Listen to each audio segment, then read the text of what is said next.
I wanted to continue with what we had going on last time, talking about nationalism in 2020. So let me get a little refresher here about what we went through, because I know we ended on a video that I thought it would be cool to follow up on. So let me just skim through here for the pages or documents. The anything. I think we looked to add. Okay, so first we defined nationalism, different definitions. Then we looked at some of the stuff Trump said in context of nationalism today, people's different views on nationalism, how they interpret it, French president and how he interprets nationalism. Very revealing. What else did we get here? Canada boy, Justin Trudeau. This is actually a pretty good video here about, it's kind of seemed fairly unbiased. Just ironically, I think from Canada. I don't think that would fly on American TV. What else? What's this here? Oh, we're looking at the broadcast where it was from. Yep. And then we ended on this other video I wanted to get to, which is nationalism versus globalism, the new political divide. So maybe we can watch some of this video. Maybe not the whole thing, since it looks like it's pretty long.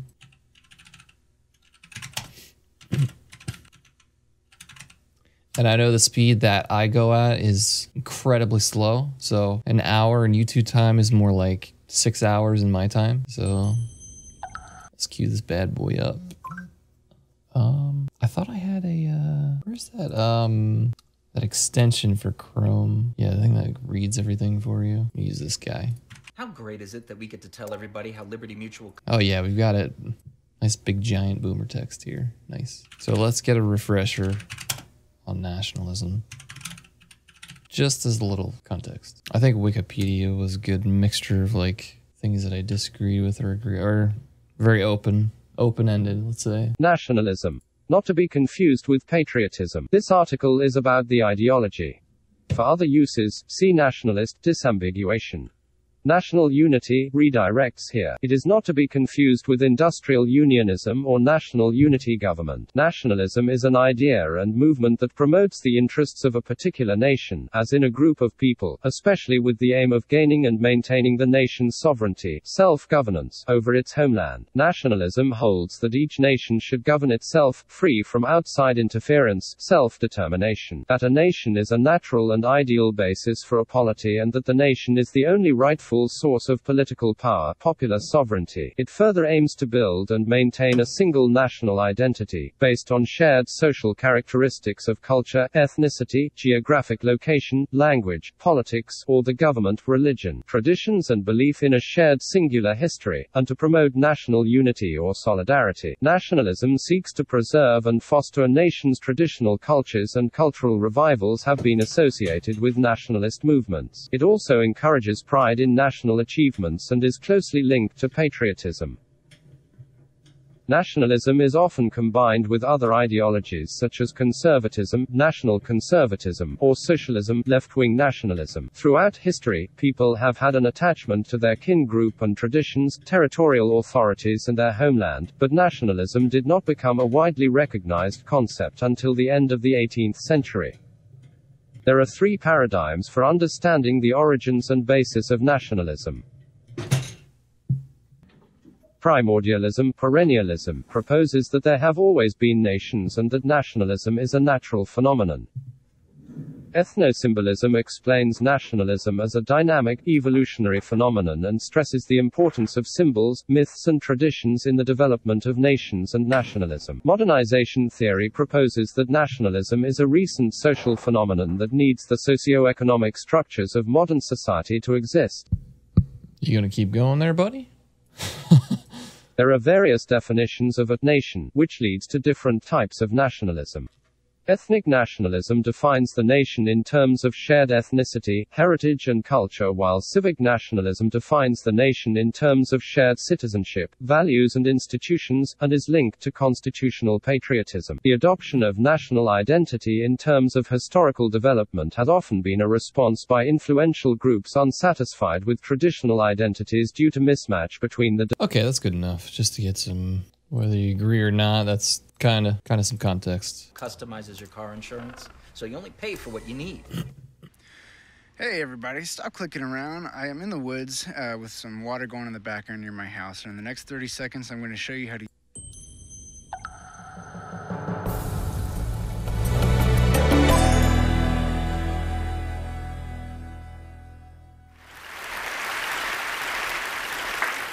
Hello. So welcome to this TED Dialogues, the first of a series that's really we've done in response to the current political upheaval. I don't know about you, I've become quite concerned about the growing divisiveness in this country and in the world. No one's listening to each other, right?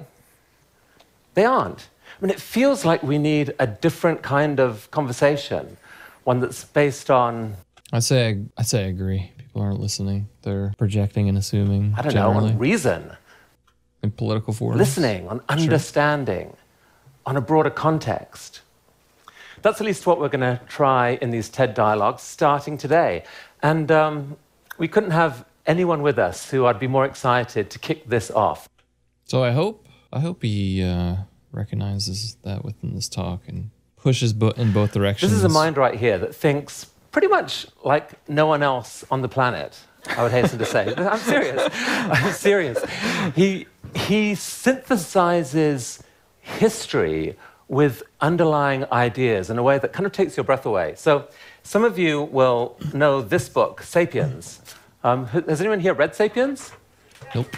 I mean, I could not put it down. The way that he tells the story of mankind through big ideas that really make you think differently about the world. It's kind of amazing.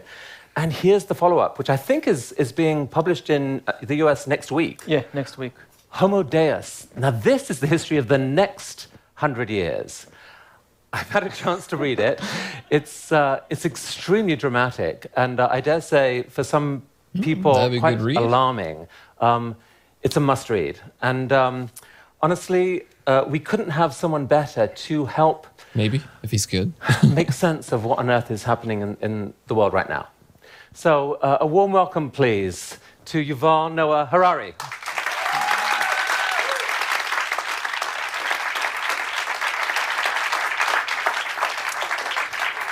Great to be joined by our friends on Facebook and around the web. Hello, Facebook.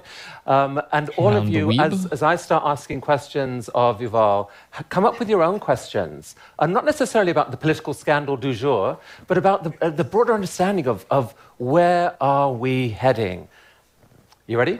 Okay, we're going to go. So here we are, Yuval, New York City, 2017. There's a new president in power and shockwaves rippling around the world. What on earth is happening? I think the basic thing that happens is that we have lost our story.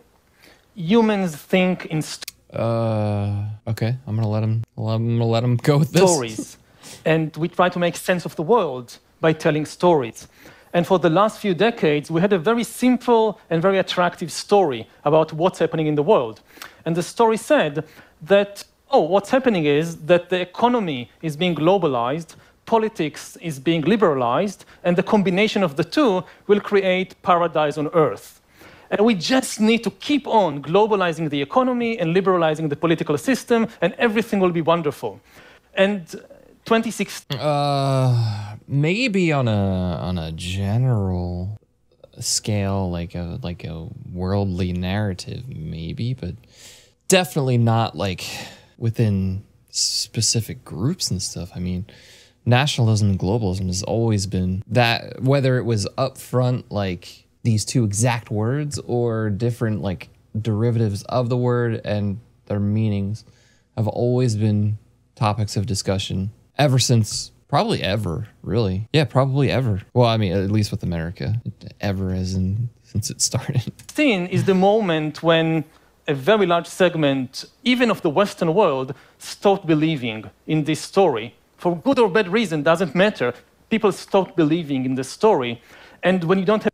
It's a big generalization. I really don't think it happened like that. And you can even see this theme played out in Hollywood, honestly. I've watched tons of shows in the past like decade which have brought this theme to that creative world, or just made it like an underlying tone. Like I remember even in there was a Canadian show I remember called Continuum, who had that kind of theme where they like Federalists versus globalists, or like corporatocracy, like ruling the world and straying away from the home or your specific nation. And there's, I mean, I'm sure there's plenty of shows and movies like that.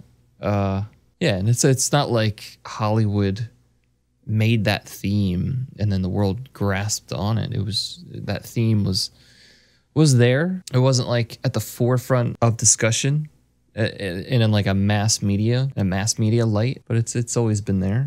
You don't understand what's happening. I mean, part of you believes that story was actually a very effective story. It worked. To some extent, yes. I mean, according to some measurements, we are now in the best time ever for humankind. Today, for the first time in history, more people die from eating too much than from eating too little, which is an amazing achievement. Do they? In the world, or maybe in like third world or first world society? Also, for the first time in history, more people die from old age than from infectious diseases. And violence is also down. For the first time in history, more people commit suicide than are killed by crime and terrorism and war put together. Statistically, you are your own worst enemy. At least from all the people in the world, you're most likely to be killed by yourself. Which is, again, very good news compared to the level of violence that we saw in previous eras. But this process of connecting the world ended up with a large group of people kind of feeling left out. And they've reacted. And so we have this bombshell that's sort of rippling through the whole system. I mean, how do you make of what's happened? It feels like the old way that people thought of politics, the left-right divide, has been blown up and replaced. How should we think of this? Yeah, the old 20th century political model of left versus right is now largely irrelevant. And the real divide today is between global and national, or global or local. Well, I think Trump made us force that conversation.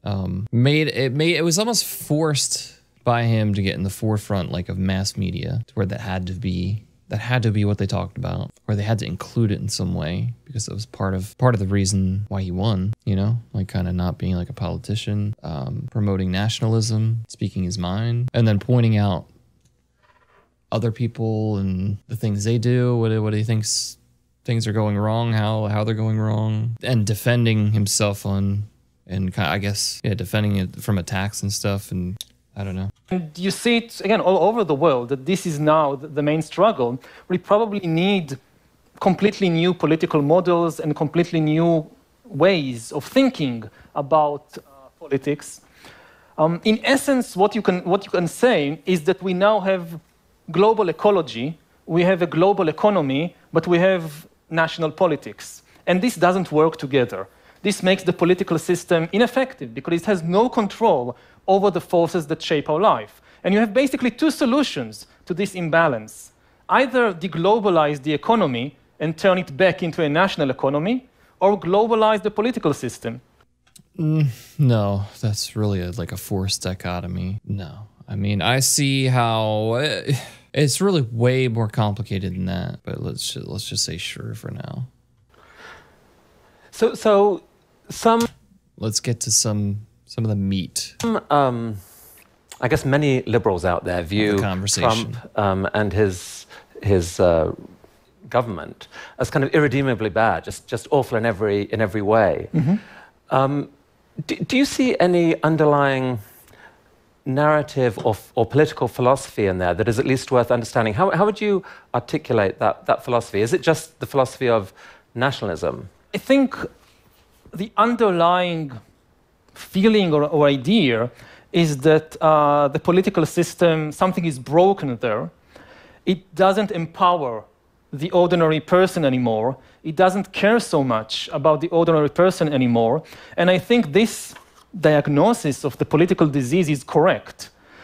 I don't think so. I think for the first time in history, normal people are being subject to being able to look at policy And they're able to see that, yes, it does benefit people. Yes, there are programs, there are social nets, financial, physical opportunities that help the people. You can't just say they don't exist. But I think it's the first time in history where people are available to, let's say, look up HR 12345 and read the bill and, you know, have that source information to see, okay, well, I'm being benefited, but where's the rest of this money going and why? So they're at this point of like not a political awakening, but they're the maturity of them in a political arena is not developed. And they're stepping into what used to be purely our representatives will do this for you and relay, you know, the good things or what they want or what they think will help. And people don't know how to process that. And they disagree with it at sometimes. But we can't say that, the political system is broken because it doesn't empower the ordinary person anymore. It absolutely does. I mean, you could debate the degree. It's definitely there, and yeah, I mean, I think he's just trying to make a point and maybe, you know, exaggerate a little bit, or maybe he's just talking this way to emphasize his point. Let's just say that. The system, something is broken there. It doesn't empower the ordinary person anymore. It doesn't care so much about the ordinary person anymore. And I think this diagnosis of the political disease is correct. With regard to the answers, I'm far less certain. I think what we are seeing is the immediate human reaction. If something doesn't work, let's go back. And you see it all over the world that people. No, that can be a conclusion someone arrives at. But I think he's speaking in terms of Trump and specifically something like "Make America Great Again," which I don't think everyone will interpret that as let's forfeit all the legislative progress, whether that's good or bad, that we've made, and return to something else. I think it's more. I think if you sat people down, I think it would be return to more of a philosophical point in time, you know, and hopefully minus the injustices and not so good things in the past at times. I would think that's, if you actually talk to people, I think that's what they would prefer. To get back to something that benefited the people, was less globally involved, maybe that you're okay with having a sense of country. Almost nobody in the political system today has any future-oriented vision of where humankind is going. Almost everywhere you see retrograde vision, let's make America great again. Like it was great, I don't know, in the 50s, in the 80s, sometime, let's go back there. And you go to Russia, so 100 years after Lenin, Putin's vision for the future is basically, let's go back to the Tsarist empire. And in Israel, where I come from, the hottest political vision of the present is let's build the temple again. So let's go back 2,000 years backwards. That is probably, I think that has more to do in terms of, that's just psychologically how a lot of people will think if they step into a state of mind or a situation where they're either overwhelmed or they feel like it's not going well. They'll reflexively just say, oh, I wish I was back here. I wish I was living here. Times are simpler. And they forget all the complications of the past, all the negative things of the past. They have this selective memory that they build on, and that's what they remember. Or maybe that's because of that reflex that it forces them to focus on remembering just the good parts. I think it's like a psychological reflex for certain people in certain situations. And it would be more likely that someone who's in a complicated or negative place and who is overwhelmed, and you know, maybe that could be true going into the future. But I think it's always been that way. You know, society tends to make progress. And maybe that a real good way to understand that kind of thing is to speak to a person and get insight from a person who came from an absolutely terrible background. Let's say you could even, maybe you know, like someone who immigrated from a different country and their environment was terrible. Or they could, it doesn't even have to be like in terms of like governing policy, like maybe in terms of just like a situation, like something maybe bad that happened in their life. In other words, you'd want to get perspective from someone who doesn't have that inherent kind of psychological reflex to go back to a point in time and only remember the good things. So people are thinking, sometime in the past we've lost it, and sometimes in the past, like you lost your way in the city, and you say, okay, let's go back to the point where I felt secure and start again. And I don't think this can work, but a lot of people, this is their gut instinct. But why couldn't it work? I mean, America First is a very appealing slogan in many ways. Patriotism is in many ways a very noble thing. It's played a role in promoting cooperation among large numbers of people. Why couldn't you have a world organized in countries, all of which put themselves first? For many centuries, even thousands of years, patriotism worked quite well. Of course, it led to wars and so forth, but we shouldn't focus too much on the bad. There are also many, many positive things about patriotism and the ability to have a large number of people care about each other, sympathize with one another, and come together for collective action. If you go back to the First Nations, so thousands of years ago, the people who lived along the Yellow River in China, it was many, many different tribes. And they all depended on the river for survival and for prosperity, but all of them also suffered from periodical floods and periodical droughts. And no tribe could really do anything about it because each of them controlled just a tiny section of the river.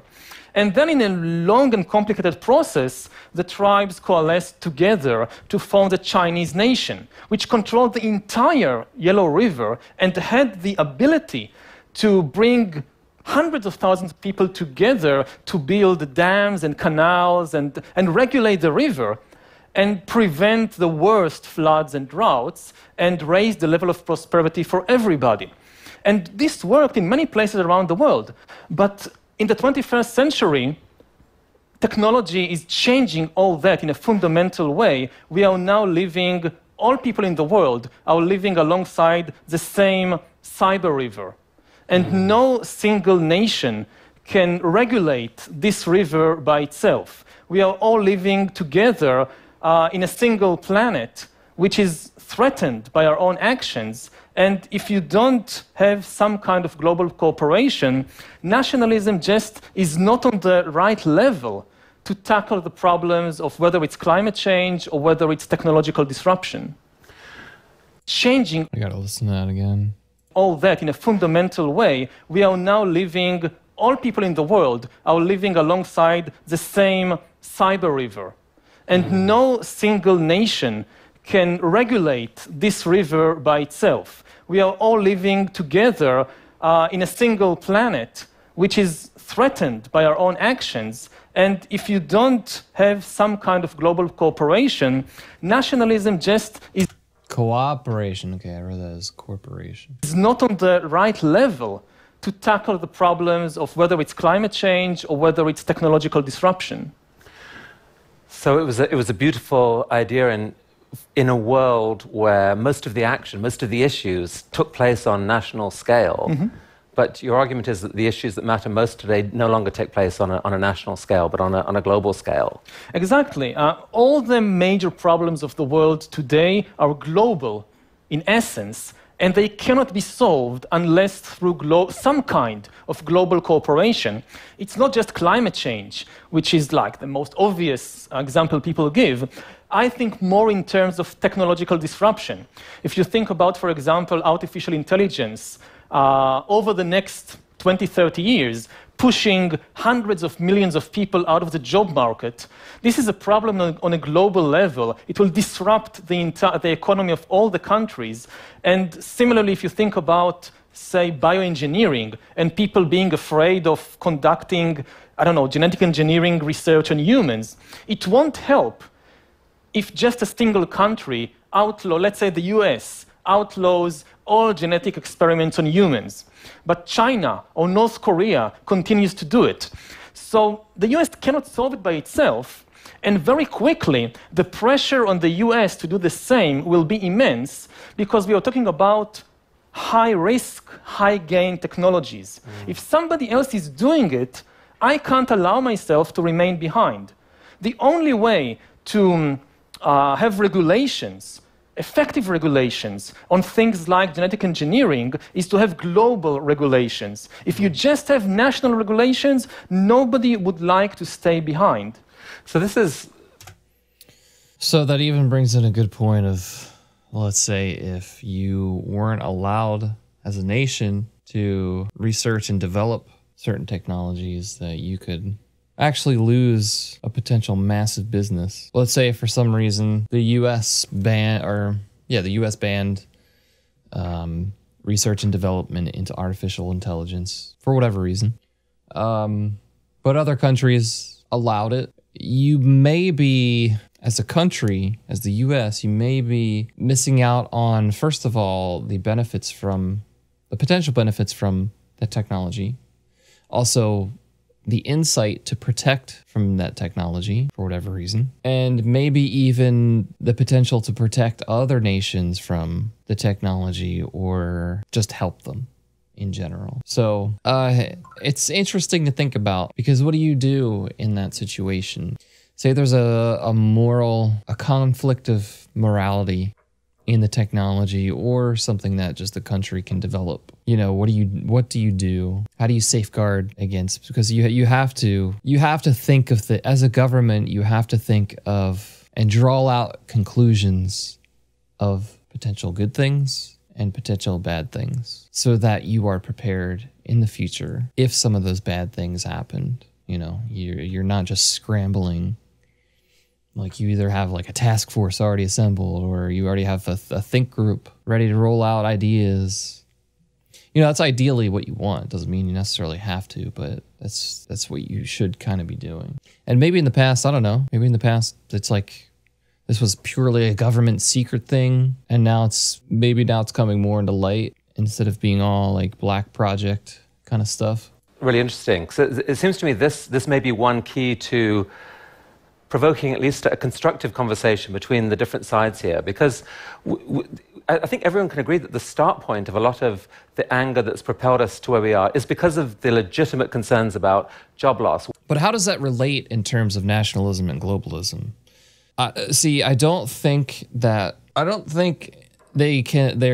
mutually exclusive, because you can make the argument that either knowledge of, let's say, a said technology or safeguarding against a safe technology is in the interest of the nation, and therefore you must work globally, or you must direct funds, direct resources somehow in that global kind of effort. So I don't think they're mutually exclusive in that in practice, a person who is national or person who prefers nationalism, I don't think he would reasonably think that we just abandon that situation, you know? Because if you think about it and draw out some logical conclusions, you could see that you can still have nationalism as your priority while working in a global setting. It doesn't have to be one or the other. Work has gone, a traditional way of life has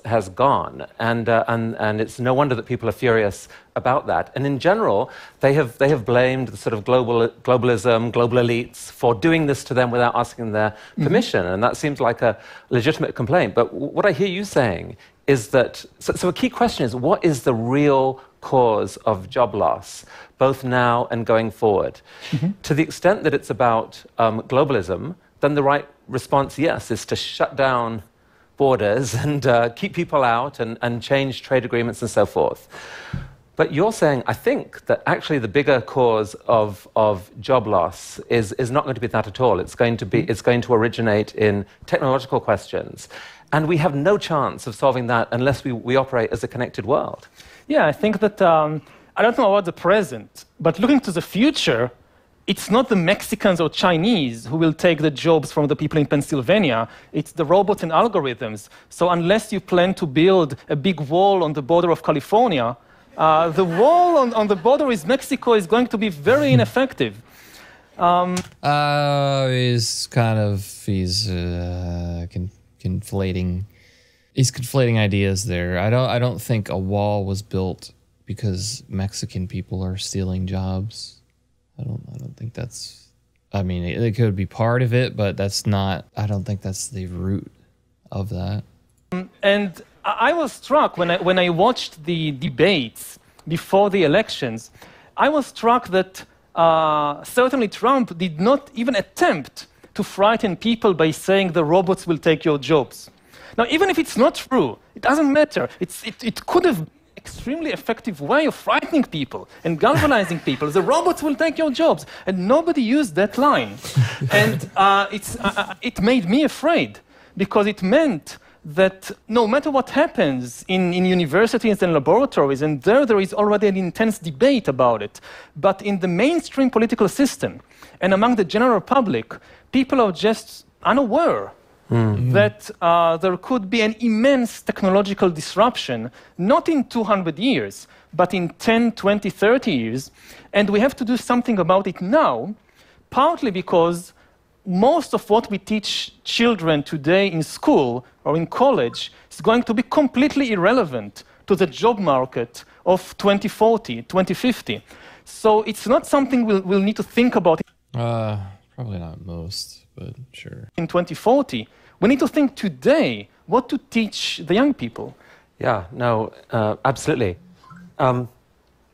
But still, regardless, a good point. I think, sure, there comes like a point where in every generation, where like a form of technology or way of doing things becomes obsolete, and you're left with a person who isn't as developed as the next generation would be in preparing for that technology or job. And if you have a frequent increase in this sort of, let's say, skill obsoletism or human obsoletism, and it becomes more dramatic and more frequent, then it's obviously going to be a problem. So I'm not sure exactly what, is he saying this in terms of, why is this connected, why is this verse nationalism though? Like if we look at the entire context of the conversation, why is this, it seems like a kind of like a tangent. I mean, you've often written about moments in history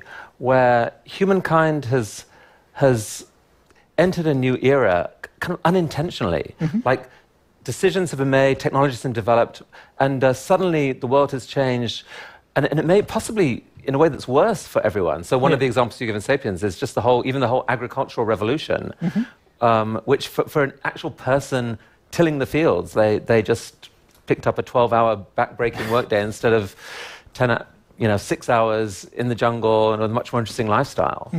So are we at another possible phase change here, where we kind of sleepwalk into a... I see the points, but there's extreme generalizations here and dishonest generalization. Future that none of us actually wants. Yes, very much so. During the agricultural revolution, what happened is that an immense technological and economic revolution empowered the human collective. But when you look at actual individual lives, the life of a tiny elite became much better, and the life of the majority of people became considerably worse. And this can happen again. Say that again. They just picked up a 12-hour back-breaking workday instead of 6 hours in the jungle and with a much more interesting lifestyle.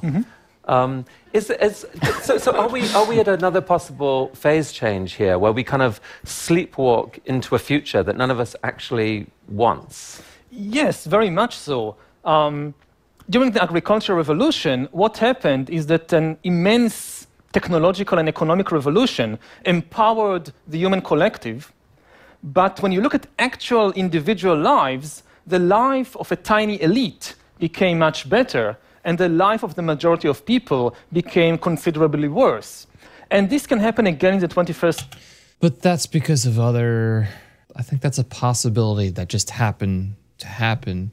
And technological progress isn't inherent to destroy the lives of many or harm in some way the lives of many. It's just a potential outcome that, because the technology arises, a small group of people or someone governing is at a probable place to exploit that and exploit it by using other people or the majority of people or spreading the labor throughout the people disproportionately. Century, no doubt the new technologies will empower the human collective. But we may end up again with a tiny elite reaping all the benefits, taking all the fruits, and the masses of the population finding themselves in worse. So, the life of a tiny elite became much better, and the life of the majority of people became considerably worse. And this can happen again in the 21st century. No doubt the new technologies will empower the human collective.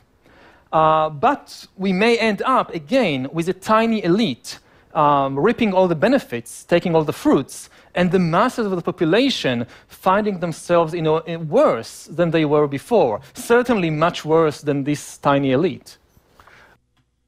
I think it will always be that way and that's not to be viewed in a negative context. I think it will always be that if you give other people power through governance or whatever it may be, or if you have a society built upon you gaining money or power through investing, research and developing, working, that there will always be a disproportionate distribution. And that's fine. I think that's fine. But I think it's also at the heart of a lot of very philosophical debates, which would be capitalism or socialist capitalism or communism or anarchy. It's such a hugely general philosophical argument, and I don't think he's looking at it broadly enough. Or let me see if I can clarify that. No doubt the new technologies will empower the human collective. But we may end up again with a tiny elite reaping all the benefits, taking all the fruits, and the masses of the population finding themselves in worse than they were before. I think he may be viewing that as that's a bad thing, and some may view that as that's a fair thing, and sometimes both of those people may be right. It really depends. But the reason for highlighting that is because you need to first find out if he is viewing that purely as a negative situation, that there are disproportionate distribution of wealth, goods, power. I don't know. I think it's important that he kind of clarify that. It's kind of very broad, impactful statements that need clarity. Certainly much worse than this tiny elite. And those elites might not even be human elites. They might be cyborgs. Yeah, they could be enhanced superhumans, they could be cyborgs, they could be completely non-organic elites, they could even be non-conscious algorithms. What we see now in the world is authority shifting away from humans to algorithms, more and more decisions. But is it though? Authority moving towards or taken by algorithms, but is it that the algorithms are a tool to enforce and process authority? I don't know if he's misspeaking, but it's actually being taken by algorithms. If you ask the bank for a loan, chances are your fate is decided by an algorithm, not by a human being. And yes, but that human being made that algorithm for a specific purpose. What he's saying implies that the algorithm has consciousness outside of the human who programmed it, which is not true. And the general impression is that maybe Homo sapiens just lost it. The world is so complicated. There is so much data. Things are changing so fast that this thing that evolved on the African savanna tens of thousands of years ago to cope with a particular environment, a particular volume of information and data, it just can't handle the realities of the 21st century. And the only thing that may be able to handle it is big data algorithms. So no wonder. So are you talking about volume or are you talking about principle? Okay, because they're very, very dramatic things, which I feel like he's blending. The human mind is obviously not able or meant or capable of processing how many people are in the world today? Billions? Trillions? Obviously, the human mind is not capable, or nor should it be capable of processing every single minute thing a person says, does, good, bad. But the principles are the things to focus on. We are capable of creating principles or creating an algorithm which, as a tool, consolidates principles to filter, to clarify, to gain a broader understanding. Very, very different things. That more and more authority is big difference of information and data, particular African savanna tens of thousands of years ago to cope with a particular environment, a particular volume of information and data. It just can't handle the realities of the 21st century. And the only thing that may be able to handle it is big data algorithms. Okay. So no wonder that more and more authority is shifting from us to the algorithms. See, I really feel like he's saying that. I really feel like he's saying what I just said I didn't want him to think, which I don't think is true, that in some way the algorithms have the authority. They're merely the tools of an authority, and they don't have consciousness outside of the authority that governs them, the algorithm. So we're in New York City for the first of a series of TED Dialogues with Yuval Harari. There's a Facebook Live audience out there. We're excited to have you with us. We're going to start coming to some of your questions and questions of people in the room in just a few minutes. So have those coming. Yuval, I hope this isn't it. I hope this isn't like an hour video and that was... If you're going to make the argument that we need to get past nationalism because of the coming technological... Okay, this feels like... Based on what has been discussed already, this feels like a very, very, very, very narrow-minded definition or analysis of nationalism, of globalism, and nationalism versus globalism. Danger, in a way, that presented by so much of what's happening. So we've got to have a global conversation about this. Trouble is, it's really hard to get people really believing that, I don't know, AI really is an imminent threat and so forth. That the things that people... some people at least, care about much more immediately, perhaps, is, climate change and perhaps other issues like refugees, nuclear weapons, and so forth. How would you argue that in where we are right now, that somehow those issues need to be dialed up? But I mean, so you've talked a lot about climate change, but I mean, Trump has said he doesn't believe in that. So we can't, in a way, your most powerful argument, you can't actually use to make this case. Yeah, I think with climate change... Well, let's just presuppose that Trump did say that, or that did... See, I feel like he's saying there's, okay, a lot of generalizations in... Let me hear that again. A lot of generalizations in Trump said he doesn't believe in climate change. Because I don't think he said that. I think he said that in terms of, maybe in terms of the humans are going to destroy the climate, or... But either way, there's kind of a lack of specificity in that. Need to be dialed up. But I mean, so you've talked a lot about climate change, but I mean, Trump has said he doesn't believe in that. So we can't, in a way, your most powerful argument, you can't actually use to make this case. Yeah. I think you still could. I think you still could. Even if someone says they don't believe in something, I think there's either ways around that or a way to prove that it is either real or it does affect things. I think with climate change, at first sight, it's quite surprising that there is a very close correlation between nationalism and climate change. I mean, almost always the people who deny climate change are nationalists. And at first sight, you think, why? What's the connection? Why don't you have socialists denying climate change? But then when you think about it, it's obvious. Because nationalism has no solution to climate change, if you want to be a nationalist in the 21st century, you have to deny the problem. That's absolutely not true.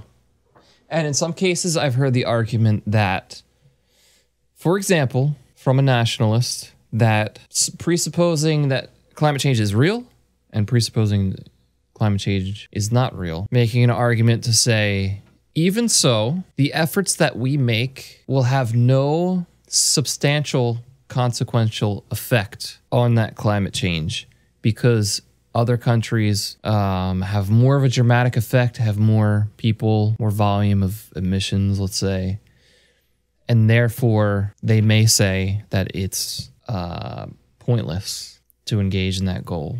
Maybe not pointless to change the mind of other countries. To maybe they might even think that for us to go along with that climate change, that thing that will flow down river towards other countries, that we have to establish in other countries a same form of policy so that we are sure that we aren't the ones sacrificing and doing all the labor. You know, because there is an element of sacrifice to committing to climate change. You have to, it can be a bad thing or a good thing financially, but there's a level of commitment. And it's like, you can't just say that if you want to be a nationalist in the 21st century. If you want to be a nationalist in the 21st century, you have to deny. You have to deny the problem. That's absolutely not true. And that's just, and in reality, that's just not, like, I'm sure there's some people who think that, sure. But it's for sure not an absolute as he's making it out to be. And he's kind of briefing over these subjects and missing those little kinds of nuances. And I'm not even really going deep into it. I'm just kind of brushing over surface level. Deny the problem. If you accept the reality of the problem, then you must accept that, yes, there is still room in the world for patriotism. There is still room in the world for having special loyalties and obligations towards your own people, towards your own country. I don't think anybody's really thinking of abolishing that. But in order to confront climate change, we need additional loyalties and commitments to a level beyond the nation. And it should...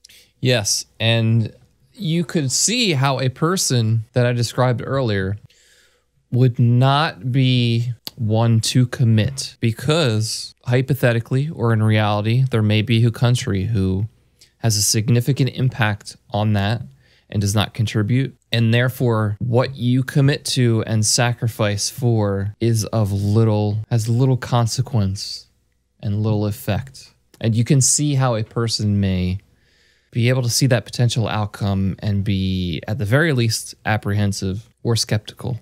Not be impossible because people can have several layers of loyalty. You can be loyal to your family and to your community and to your nation. So why can't you be also loyal to humankind as a whole? Of course, there are occasions when it becomes difficult.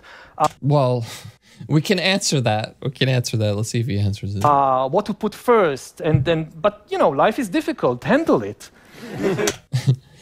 Okay, this is a very, very naive, very, very naive viewpoint. This presupposes that the people are in such a good place in life that they're able to put this extra resources, be it physical labor, be it just simply thinking, that they're able to exert this and help a cause in some regard. And that's just not the case of a lot of people. And I don't think you can... It would be the case of people who are just very, very well off and they have time to engage in that kind of thing. But for example, what if your country or what if your community is made up of people who work 10 hours a day? They come home, they're tired, they need 2 hours of rest, eating, whatnot.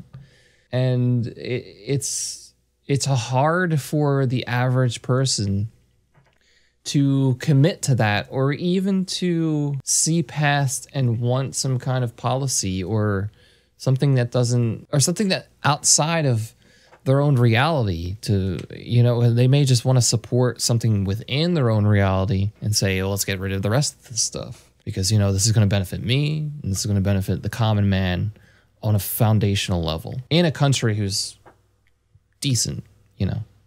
So I think he's purely speaking to a subgroup of a first world country where they have the time, the comfort, the resources, the capability to maybe physically and mentally invest in a cause which is globalist in nature. Okay, so I would love to get some questions from the audience here. Let me just hear that last part again, too. To a level beyond country. Because I feel like this is where he's saying his conclusion is and his impactful statement. I don't think anybody's really thinking of abolishing that. But in order to confront climate change, we need additional loyalties and commitments to a level beyond the nation. And it should not be impossible because people can have several layers of loyalty. You can be loyal to your family. And let's even say, we could even go as far as say, sorry, I'm going to get this wrong. Maslow's? Oh, it's Maslow's hierarchy of needs. It can even be this, but in terms of like a political spectrum, right? You have to go through layers of satisfying basic needs before you're able to exert your time and energy on external things. Where's like the full one? Give me the full. Is there like a Wikipedia on this? Let's go, buddy. So here we see Maslow's hierarchy of needs. Basic needs. Psychological. Food, water, warmth, rest. Or, sorry, physiological. Dealing with the body. Next up, safety needs, security, safety. Whether you agree or disagree with this, it's basically a good guide. So that's fine. Belongingness and love needs, intimate relationships, friends, esteem needs, prestige, feeling of accomplishment, self-actualization, achieving one's full potential, including creative activities. So let's read just a little bit about this. Why not? Sure. Maslow's hierarchy of needs is an idea in psychology proposed by Abraham Maslow in his 1943 paper, A Theory of Human Motivation, in Psychological Review. There is little scientific basis to the idea. Maslow himself noted this criticism. Maslow subsequently extended the idea to include his observations of humans' innate curiosity. Now, the important thing theories parallel isn't to look at the specifics of what's listed and the specifics of how it's presented as a priority.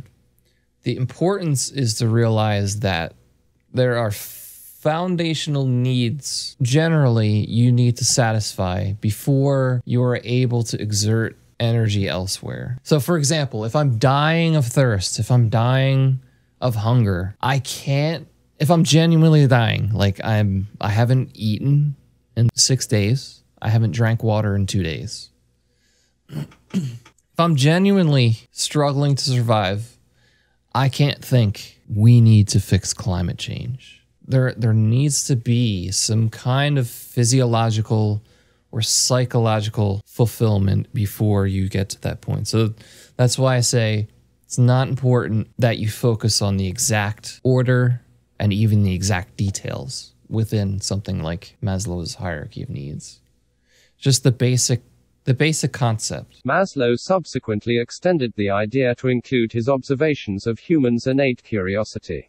His theories parallel many other theories of human developmental psychology, some of which focus on describing the stages of growth in humans. He then created a classification system which reflected the universal needs of society as its base and then proceeding to more acquired emotions. Maslow's hierarchy of needs is used to study how humans intrinsically partake in behavioral motivation. Maslow used the terms physiological, safety, belonging and love, social needs, or esteem, and self-actualization to describe the pattern through which human motivations generally move. This means that in order for motivation to arise at the next stage, each stage must be satisfied within the individual themselves. Additionally, this hierarchy is a main base in knowing how effort and motivation are correlated when discussing human behavior. Each of these individual levels contains a certain amount of internal sensation that must be met in order for an individual to complete their hierarchy. The goal in Maslow's hierarchy is to attain the fifth level or stage, self-actualization. Thank you. What's your name? There's no name to this guy. Thank you, English male. I think also a great way of in part seeing kind of some of this stuff is if you've ever watched like any of the survival shows where they're like, I forget, there's this one where they just send them to like some isolated part of the world and they have to survive for like, some of them go on for like months just by themselves. And you see how, you know, some of the people they just break down because they're lacking basic things like, and they have to constantly, you see them daily constantly having to like either manifest in their mind or deny or hallucinate intentionally to like satisfy something, like either talking to yourself, you know, building something that reminds you of something, you know, that's them attempting to like soothe different bases of their psychological needs. Enter your community. So if we listen to this again, world, for patriotism, there is still room in the world for having special loyalties and obligations towards your own people, towards your own country. I don't think anybody's really thinking of abolishing that. But in order to confront climate change, we need additional loyalties and commitments to a level beyond the nation. And it should not be impossible because people can have several layers of loyalty. You can be loyal to your family and to your community and to your nation. So why can't you be also loyal to humankind as a whole? Of course, there are occasions when it becomes difficult, what to put first, but you know, life is difficult, handle it. So I think he makes that argument more in terms of like, this thing is going to ruin us, we need to do something about it, for example. And he specifically may not believe this, but maybe climate change. It's difficult, but you have to think about it, or you have to do something about it. And I don't think it's unreasonable to think that a good portion of people can't devote time and energy to that. But at the same time, I don't think it's unreasonable to, through policy, to make it to where there's a new technology which emits lower things, and therefore we are going to invest in that. And if you want the old way of doing things, it's just going to be a little bit more expensive because in terms of the economy and the market, shifting away from that, and it's like price competition isn't as well. So like, you know, the old way is up in price, less available. The new way, more available, down in price. And I don't think I think that's reasonable and achievable for the common person eventually, and with most people. Okay, so I would love to get some questions from the audience. So, okay. It seems like that was just like a 20-minute segment on, like, let's say his books, whatever. Just like he could give a summary of it. And I got to say, like, I'm actually very disappointed in this conversation. I thought it was going to be way more in depth. First, based on, because it's a TED Talk, and second, based on, well, he's got a book and whatnot. He's got 2 books. And I was very optimistic about this. And I was very, very disappointed.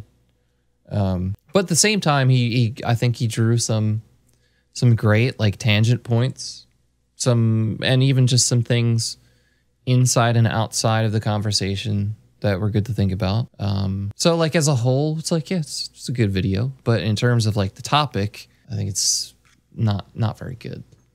Wasn't really addressed well. Because what I pull from this video is more, you can have nationalism, but you're gonna have to start thinking about globalism. That to me, that's what the message was from this video. And everything before it was a justification to arrive at that kind of philosophy or conclusion. Audience here.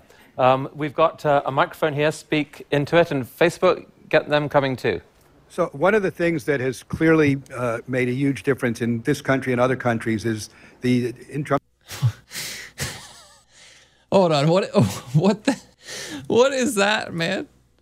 Is that like a microphone in a bot? That's actually like a really good idea. It's just so stupid looking. They actually make these isolation little boxes for microphones, which I assume that's what this is. I assume it's just like a big chunk of foam that can isolate your voice, which are awesome, but it's just like, it's a really good idea, but it's really stupid. Drum distribution inequality, the dramatic. Yeah, like his voice sounds very good there.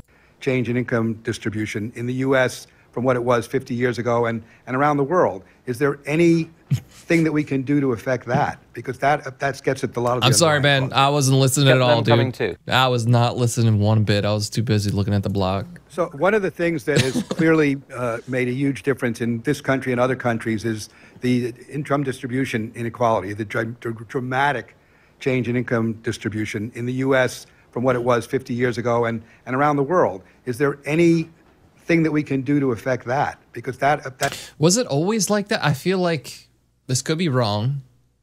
I feel like through time it went with, let's say, who made industrialization or maybe like Thomas Edison, or like I can't remember the terms for it.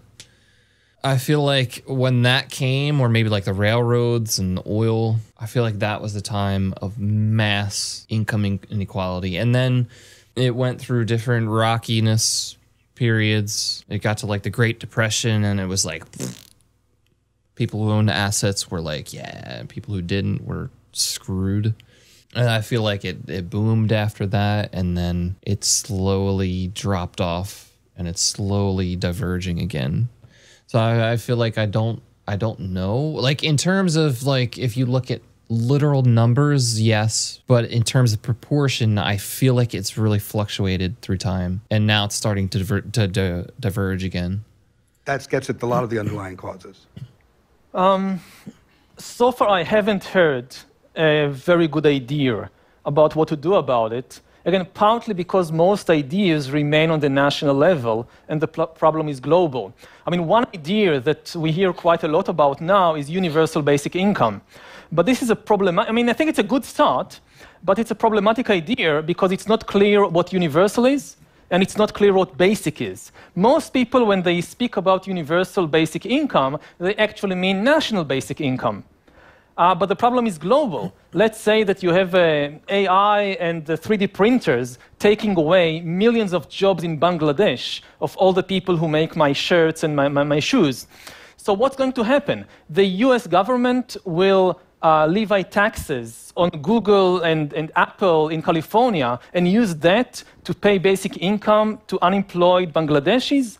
If you believe that, you can just as well believe that Santa Claus will come and solve the problem. So unless we have really universal... But ironically, that's a very good point. Like, in a way, that can happen, and maybe indirectly does happen, but not with that specific situation, maybe through just like government funding of different countries. So it's not so much a basic income for maybe like the average citizen, but in a way it is, because in some way there's funding which is supporting basic human rights things. So it's like what he's laughing about, that principle, that practice, but it actually literally does happen. Maybe not specifically and directly like in the way he's talking about, but indirectly. I mean, even with the COVID bill, they had clauses in there which gave different countries different amounts of like a very generous amount of money, let's say tens of millions, for like just like basic human rights issues, or I can't remember exactly, but it's exactly what he's talking about. It's not, it wasn't purely like, here's your citizens of the country, here's $500. It's more in institution and infrastructure, or infrastructure which involves things like basic needs of a person, maybe food, water, something like that. Universal and not national basic income, the deep problems are not going to go away.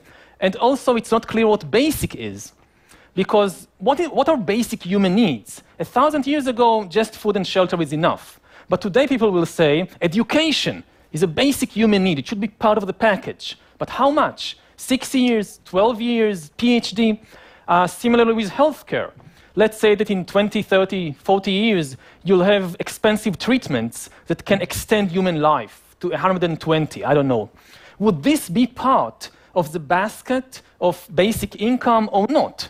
It's a very difficult problem, because in a world when people lose their ability to be employed, the only thing they're going to get is this basic income. So what's part of it is a very, very difficult ethical question. And there's a bunch of questions on how the world affords it as well. Who pays? The numbers are daunting. There's a question here from Facebook from Lisa Larson. How does nationalism in the US now compare to that between World War I and World War II in the last century? Thank you. Okay, we're returning to a more traditional question, which he just goes kind of past. The good news, we are in a much, with regard to the dangers of nationalism, we are in a much better position than a century ago. A century ago, 1917, Europeans were killing each other by the millions. In 2016 with Brexit, as far as I remember, a single person lost her life. An MP who was murdered by some extremist. Just a single person. I mean, if Brexit was about British independence, this is the most peaceful war of independence in human history. And if, let's say that's... Maybe, but it's a little bit dishonest to compare the two. Scotland will now choose to leave the UK after Brexit. So in the 18th century, if Scotland wanted, and the Scots wanted several times to break out of the control of London, the reaction of the government in London was to send an army up north to burn down Edinburgh and massacre the Highland tribes. What Brexit wasn't like, okay, let me look this up real quick. The withdrawal of the United Kingdom from the European Union and so the UK is still a nation.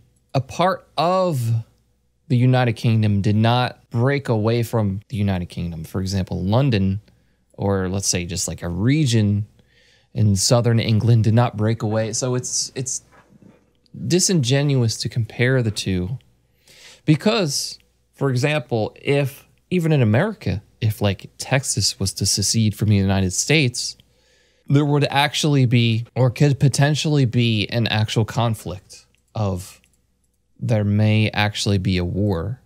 Whereas if the United States withdraws from something like NATO, it's dramatically different. My guess that if in 2018 the Scots vote for independence, the London government will not send an army up north to burn down Edinburgh. Very few people are now willing to kill or be killed for Scottish or for British independence. So for all the talk of the rise of... And also, I think it's also very dependent on why that, if a part of that nation did secede in some way, I think it's also very, very important the reason that they are or would be seceding. That would highly weigh into it. But just the fact of seceding, even in America, could be justification for some kind of military conflict. Of nationalism and going back in the 1930s or to the 19th century, in the West at least, the power of national sentiments today is far, far smaller than it was a century ago. Although some people now, you hear, publicly worrying about whether that might be shifting, and that there could actually be outbreaks of violence in the US depending on how things turn out. Should we be worried about that, or do you really think things have? No, we should be worried. I mean, I think we should be aware of two things. First of all, don't be hysterical.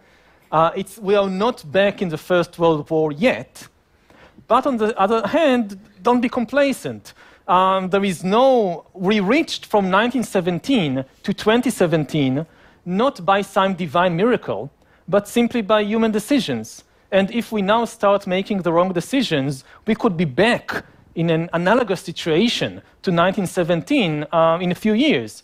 One of the things I know as a historian is that you should never underestimate human stupidity.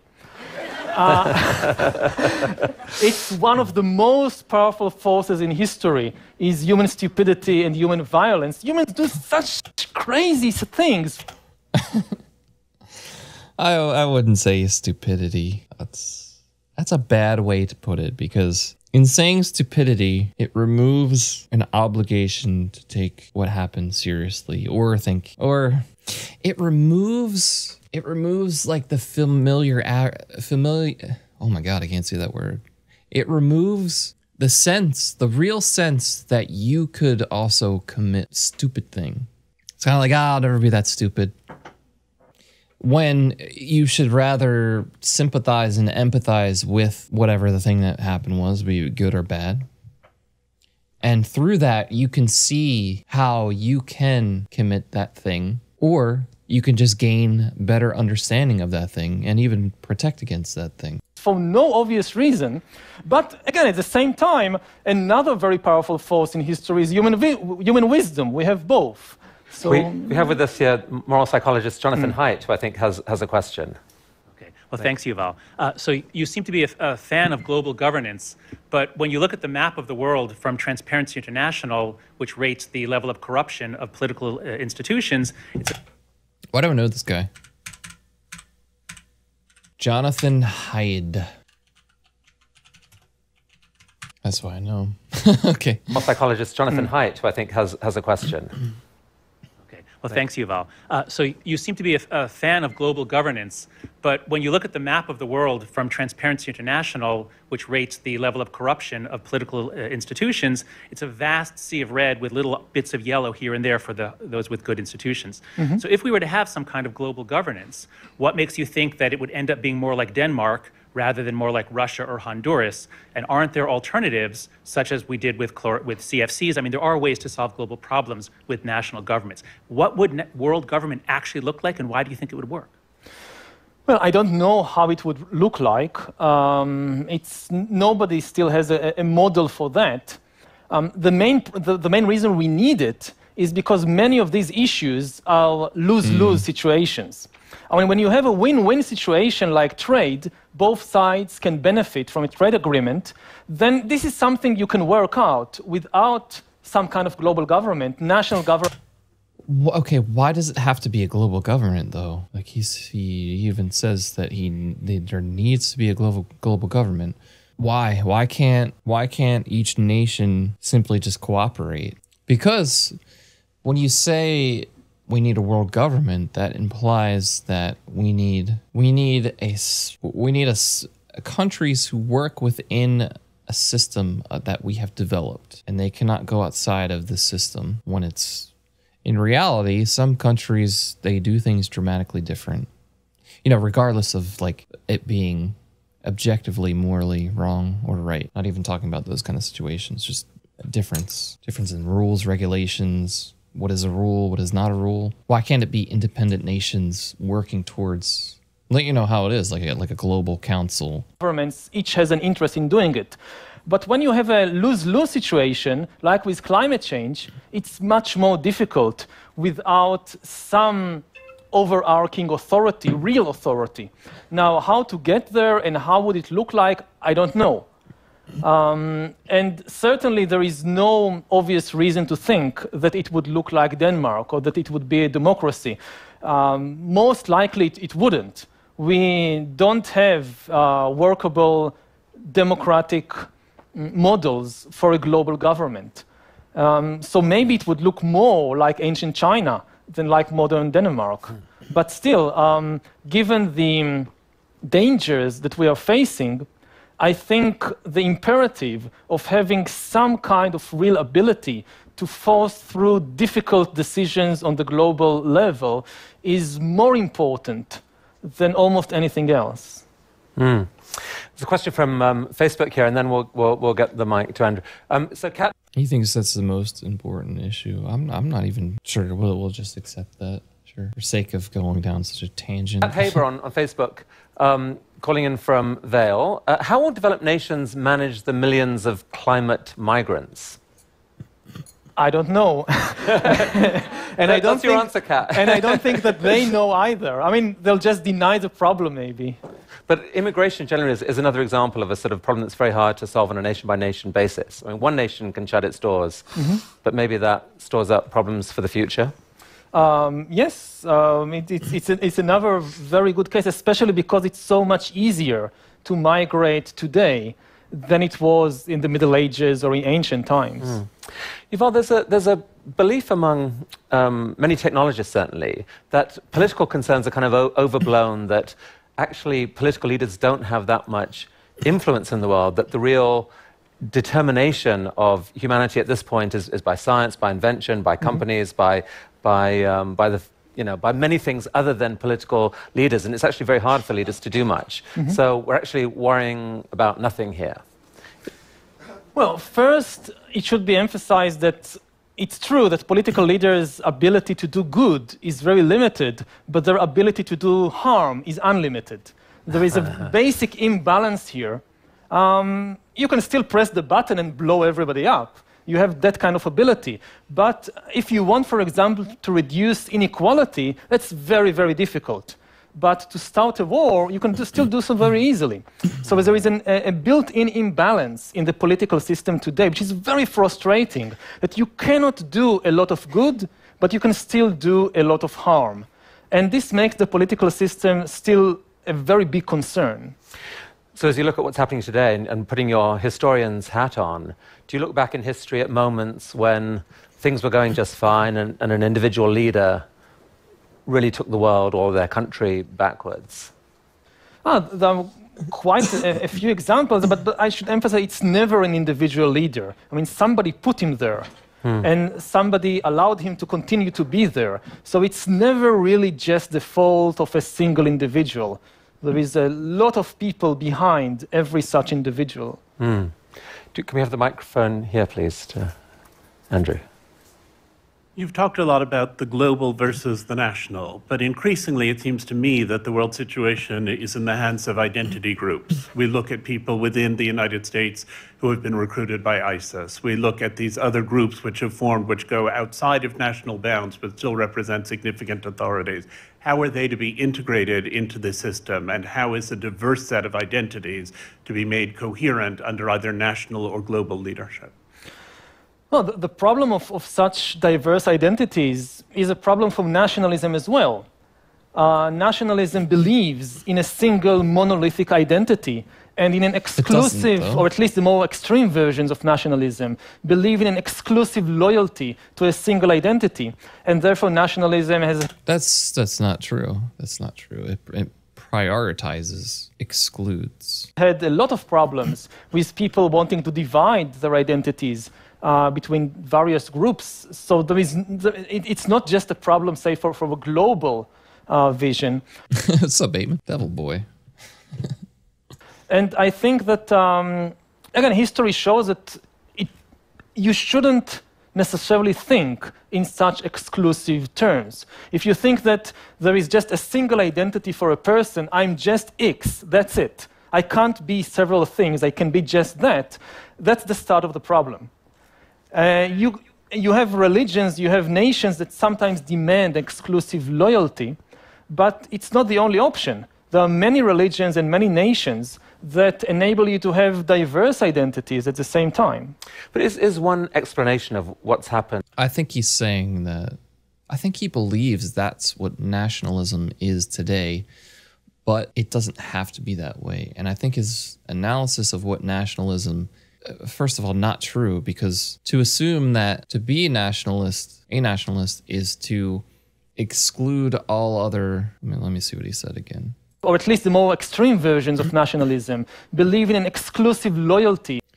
Exclusive loyalty. I don't think that's currently true. And he said something else here. National or global leadership. Problem from nationalism as well. Exclusive, or at least the more believes in a single monolithic identity, and in an exclusive, or at least the more extreme versions of nationalism, believe in an exclusive loyalty to a single identity. And therefore nationalism has had a lot of problems with people wanting to divide their identities between various groups. So it's not just a problem, say, for a global vision. And I think that, again, history shows that you shouldn't... I think that he's saying nationalism, let's say, for example, has to be exclusively for the United States. You need exclusive loyalty to the United States. But I think it can still be that you are inclusive of other countries too, but you just prioritize the US, and your sense of nationalism is in prioritization rather than I'm solely this. In the same way that you can love the neighborhood that you grew up in and have a sense of loyalty to it, but at the same time, love the state that you're in and have a loyalty to that state. Or even another state. It doesn't have to be exclusive. And I'm sure a good percentage of it is based more in prioritization rather than exclusivity. Don't necessarily think. Ignored here. And by the way, I thought I was the majority. And that's actually sparked a lot of the anger. Yes, the identity is always problematic because identity is always based on fictional stories that sooner or later collide with reality. Almost all identities, I mean, beyond the level of the basic community of a few dozen people, are based on a fictional story. They are not the truth. They are not the reality. It's just a story that people invent and tell one another and start believing. And therefore, all identities are extremely unstable. They are not a biological reality. I mean, sometimes nationalists, for example, think that the nation is a biological entity. It's made of the combination of soil and blood creates the nation. But this is just a fictional story. Soil and blood kind of makes a gooey mess. It does. And also it messes with your mind when you think too much that I am a combination of soil and blood. If you look from a biological perspective, obviously none of the nations that exists today existed 5,000 years ago. Homo sapiens is a social animal, that's for sure, but for millions of years, Homo sapiens and our hominid ancestors lived in small communities of a few dozen individuals. Everybody knew everybody else, whereas in modern nations are imagined communities in the sense that I don't even know all these people. I mean, I come from a relatively small nation, Israel, and there are 8 million Israelis. I never met most of them. I will never meet most of them. They basically exist here. But in terms of this identity, this group who feel left out and perhaps work taken away, I mean, in Homo Deus, you actually speak of this group, in one sense, expanding, that so many people may have their jobs taken away by technology in some way, that we could end up with a really large, I think you call it a useless class, yes. A class where traditionally, as viewed by the economy, these people have no use. Yes. How likely a possibility is that? Is that something we should be terrified about? And can we address it in any way? We should think about it very carefully. I mean, nobody really knows what the job market would look like in 2040, 2050. There is a chance many new jobs will appear, but it's not certain. And even if new jobs do... Okay, I might just skip a good portion of this because I feel like it's going to be, like I was saying earlier, a discussion more about maybe identity. Do appear. It won't necessarily be easy. I mean, there is how to be software designer. Indians and whales. There was a belief that information should connect to reality. Nationalism. Question of news is a disturbing sign. People want that for a while at least, massively amplified anything with no attention paid to whether it connected to reality, only to whether it connected to clicks and attention, and that was arguably toxic. That's a reasonable concern, isn't it? Yeah, it is. I mean, the technology changes, and it's now easier to disseminate both truth and fiction and falsehood. It goes both ways, okay. It goes both ways. It's also much easier, though, to No. It's much. I think it's much harder to discern truth from fiction today. Spread the truth than it was ever before. Hence, me doing this stream. You can easily look up the definition of nationalism, but what is truth? What is fiction? What is the different interpretations? It's so complex. But I don't think there is anything essentially new about this disseminating fictions and errors.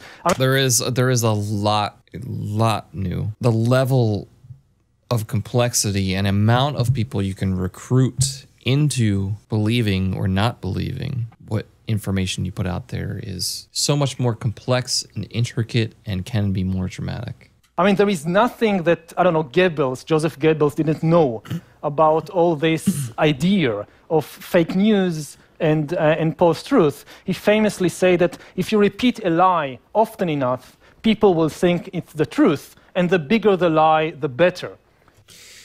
We're at a point in time where we are past Joseph Goebbels. We are at the point where each of our fallacies and cognitive bias are at mass potential to be exploited. Whereas in the past, it was largely more appeal to authority and populist fallacies. Whereas today, it can get so incredibly complex with the amount of fallacies, you know, attached in some way to whatever piece of information. So much more complex. Because people won't even think that, it's not something so big can be a lie. And I think that fake news have been with us for thousands of years. Just think of the Bible. But there is a concern that fake news is associated with tyrannical regimes, and there is a concern that just think of the Bible. But there is a concern that fake news. The guy in the top left is not having it. that lady in the middle, she's having it. This guy in the top left is associated with tyrannical regimes, and that when you see an uprise in fake news, that is a canary in the coal mine, that there may be dark times coming. Yeah, I mean, the intentional use of fake news is a disturbing sign. But I'm not saying that it's not bad. I'm just saying that it's not new. Yeah. But I'm not saying that it's not bad. I'm just saying that it's not new. Yeah. So there's a lot of interest in Facebook on this question. Well, see, that really, and a lot of these things, they raise philosophical questions. Is fake news bad? It can be bad. It depends on the particular situation. For example, if you're doing something as a country and the means aren't squeaky clean, but in the end, they will be justified. And in the end, in hindsight, that is the appropriate route. And there are times when you can justify intentionally lying or intentionally misguiding. I mean, that's like a basic political theory, I guess, or practice. You know, sometimes the citizens just aren't informed. And if they were informed, along the process, it would raise moral flags and questions.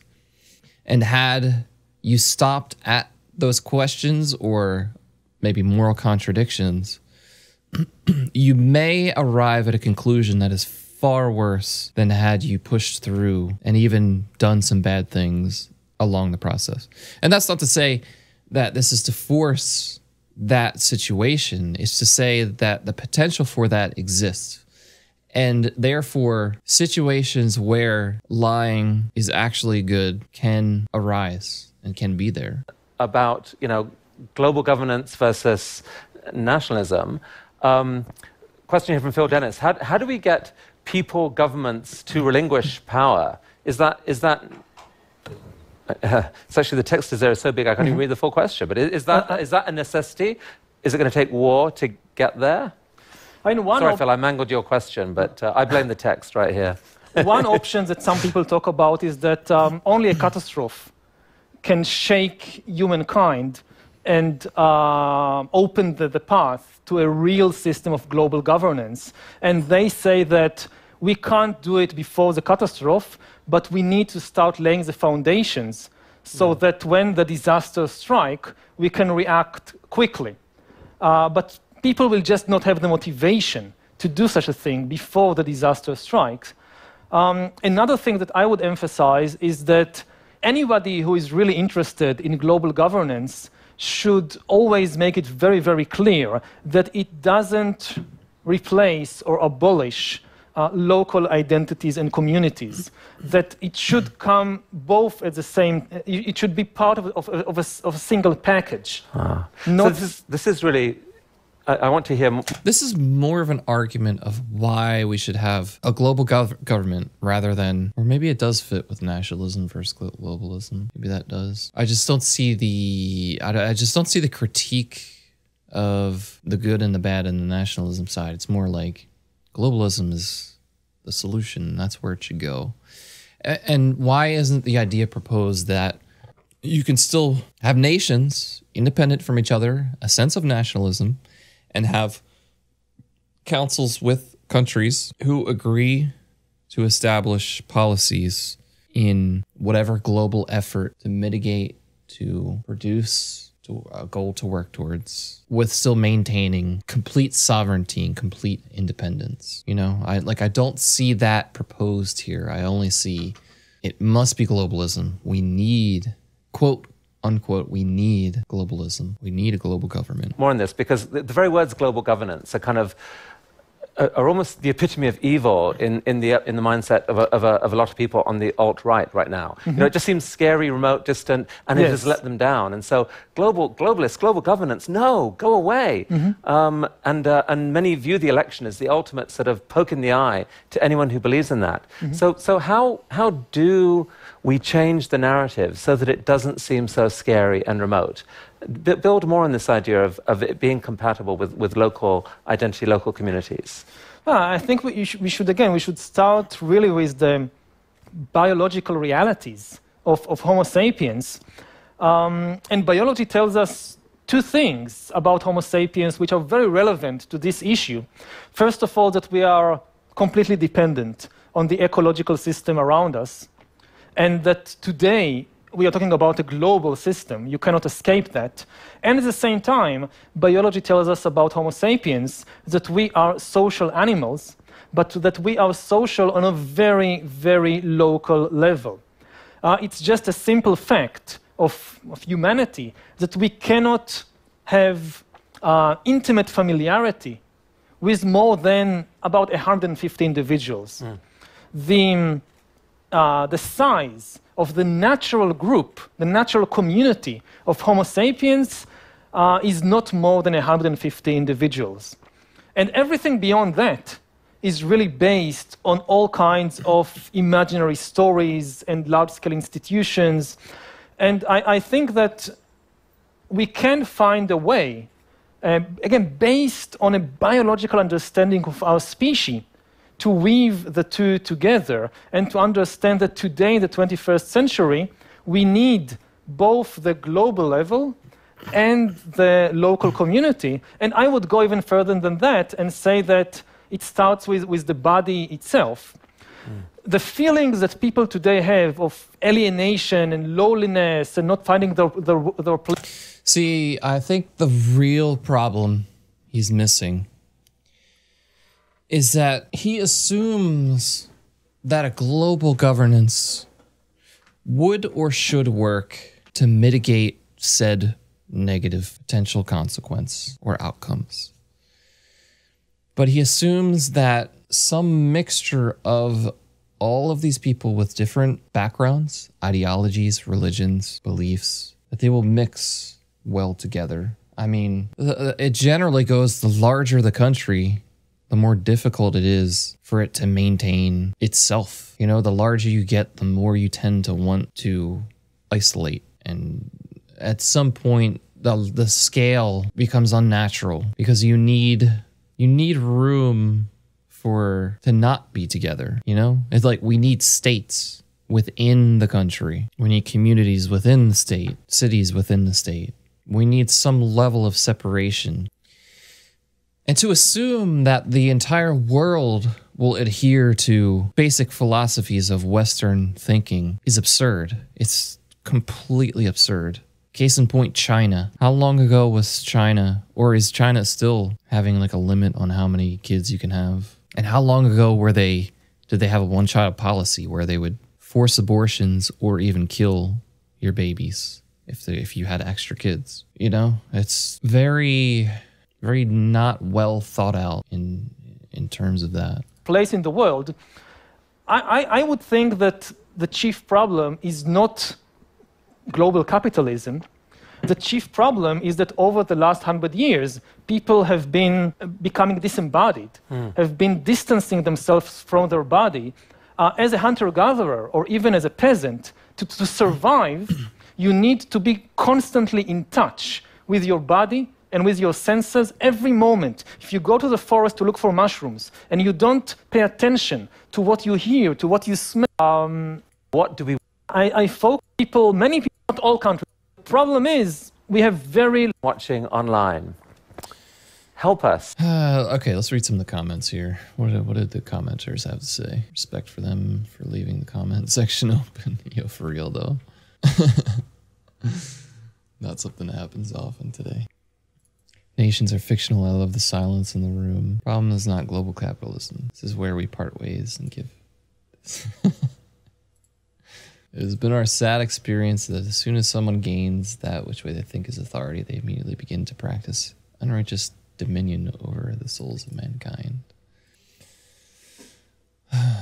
So, okay, so I don't even think he addressed well the idea of nationalism and globalism. It was more just it felt more an advertisement for global governance.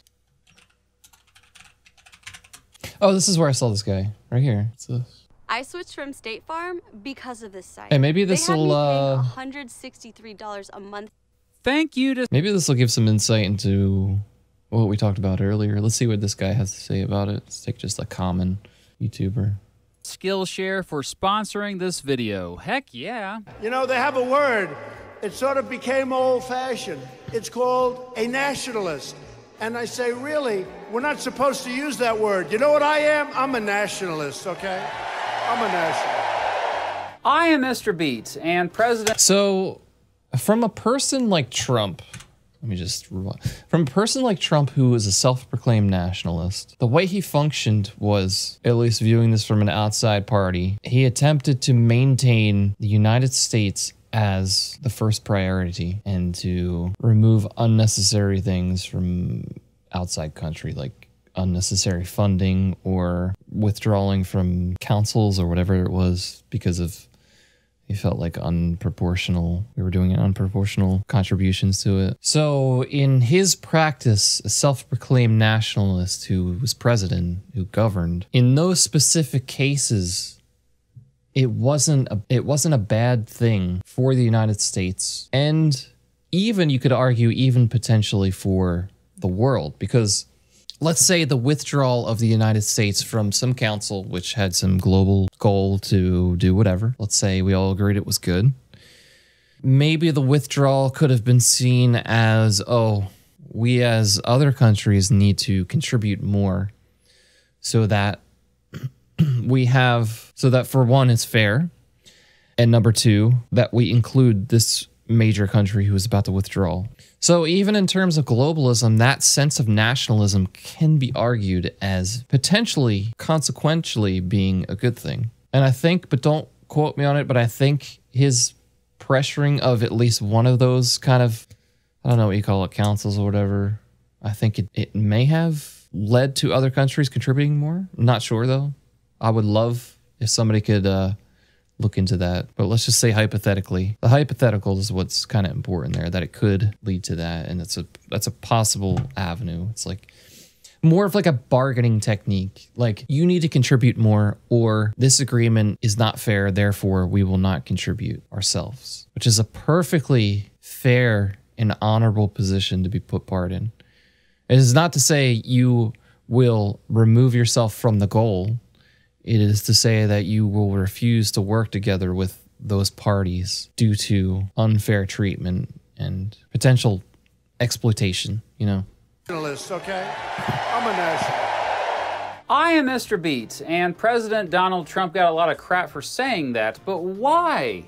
Well, because the word nationalism has a negative connotation these days. In fact, the word is often used to attack people. It's often automatically associated with white nationalism. On the campaign trail, you called yourself a nationalist. Some people saw that as emboldening white nationalists. Well, I don't know. Why do I have my highest poll numbers ever with African Americans? And lately, Trump and others like PragerU, nationalism is making a comeback. If you care about freedom, you should hope it succeeds. Are trying to change that. But French President Emmanuel Macron said, quote, nationalism is a betrayal of patriotism. Wait, patriotism? Well, that's a word that often gets glorified. And yet, patriotism and nationalism are two words that often get mixed up. Wikipedia even says this, for crying out loud. While the two words are related and used to mean the same thing, today they no longer mean the same thing. So let's clear this up. Patriotism is love and devotion to one's country. Nationalism is love and devotion to one's country above all others. Now, nationalism does have other meanings, and it's glorified. Wikipedia to mean this up. Nationalism is love and devotion to one's country and devotion to one's country. Nationalism is love and devotion to one's country above all others. Now, nationalism does have other meanings, and there are different types of nationalism, but I don't want to complicate things too much. For the rest of this video, I do want to analyze why so many people think nationalism is dangerous and patriotism is not. Understanding that will hopefully give you a deeper understanding of the difference between the two. And I did bring puppets along again to help me out with this. Now, you can even take these concepts and, let's say, look at them in the most isolated of terms and conditions, with an attempt to eliminate just all of the variables. So, if you contextualize nationalism or patriotism in terms of your household, you know, it's you. Let's say you have a mother, father, son, daughter, wife. You could think, well, patriotism, the way he's defining it, patriotism is a love for, let me see exactly what he says here so I can is not. Understanding insert it properly. That's a word that trail freedom. Related. Let country. Nap this up. Patriotism. Let's say patriotism in context of a household where you have a father, wife, daughter, son, is a love and devotion to the household and the people within it. Is love. Nationalism is love and devotion to one's country.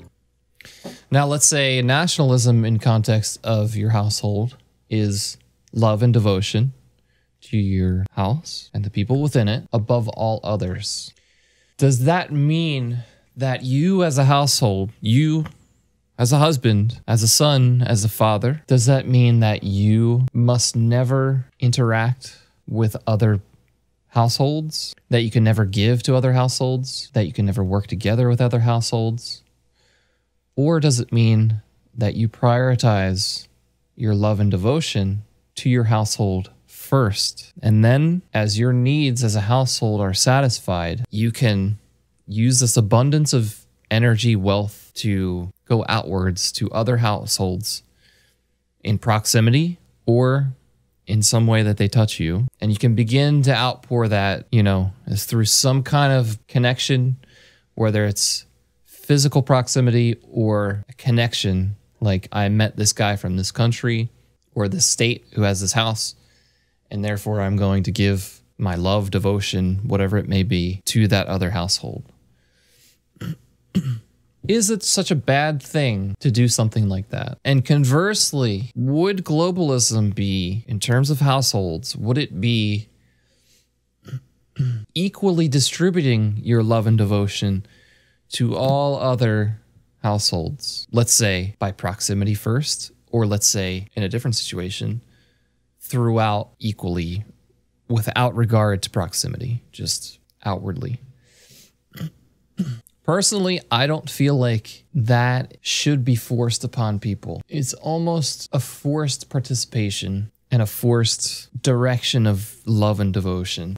And to not prioritize someone above your own household is not to say that you can't or don't have love and devotion for them, or that you can't support them in some way. But it is to say I should, or it is better to support myself first so that I am in a position to where I can give afterwards. I can fulfill my needs first so that I am then able and stable enough to give outward to support my neighbor. In the same way that if you're in a relationship, you generally tend to want to be able to love yourself and support yourself before you can have a mutual connection and commitment. Above all others. Now, nationalism does have other meanings, and there are different types of nationalism, but I don't want to complicate things too much. For the rest of this video, I do want to analyze why so many people think nationalism is dangerous and patriotism is not. Understanding that will hopefully give you a deeper understanding of the difference between the two. And I did bring puppets along again to help me out with this. I love my country.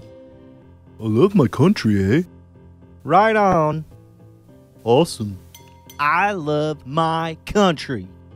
No, I love my country, eh? I said I love my country. I said I love my country, eh? What's so great about your country? Ours is better. Oh no, your country doesn't even have universal health care, you hoser. But how about America's pastime, baseball, yo? Hockey's so much more graceful.